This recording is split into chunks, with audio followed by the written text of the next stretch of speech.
Look, I'm sure some therapy is useful, especially for PTSD or marriages, but my criticism of therapy is that it's essentially ran of and for Democrats majority of the time, with exceptions like I stated. And I have the statistics to back the claim up. I'm not making fun of anyone going to therapy, but at a certain point, I feel like it can be a scam, particularly in this case, where the therapist told this woman to take out her anger for Trump winning the election by making a voodoo doll and going haywire on it. We're not sure if it was specific enough as to make Trump doll and throw it around, but honestly, I wouldn't be surprised. Typically, a therapist would probably discuss taking anger out in a more constructive way, like talking through what's making you angry, exercising, eating healthy, transforming anger into motivation to do well in life. At least that's what I did or reacted when my dad killed himself, not to get too dark on you.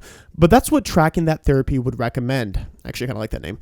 Not to throw a temper tantrum like a schoolgirl. I think her source for her anger is not even just one person. It's the way her life ended up to be. She looks like an average college student-aged female, and I suppose if you dive into their brains and perspective, which try not to lose brain cells if you do, they aren't happy with having to take out immense debt to go to college. They aren't happy about starting at the bottom at a low-wage job. They hear their rights being stripped away from them. But the reality is very simple. You have to start somewhere, and employers aren't going to just hand you a $100K a year job to just anyone. If you go to college, be a little more strategic and make sure it's for you and that you can handle the debt. For example, there are plenty of part-time online programs nowadays where you can work full-time while getting a bachelor's degree or even a law degree. Yeah, I know it's complicated to hear that. I mean, you're going to have to put a little extra effort to get to where you want. I would never recommend, however, taking on debt for living expenses unless you're like in med school, because that's where you really rack the debt up. Too many people ask the question, what college are you going to, rather than what do you want to study and what do you want for a career afterwards, and look at college more of as an experience.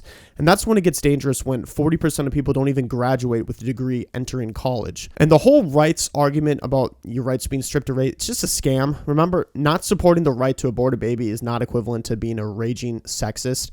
I could argue it's the opposite, frankly. But this is where people like her need to have or find stronger role models in their life that give them a reality check, and not surrounding yourself with a friend group that are just yes man about saying they are victims of an oppressed society and maybe actually do things with their life.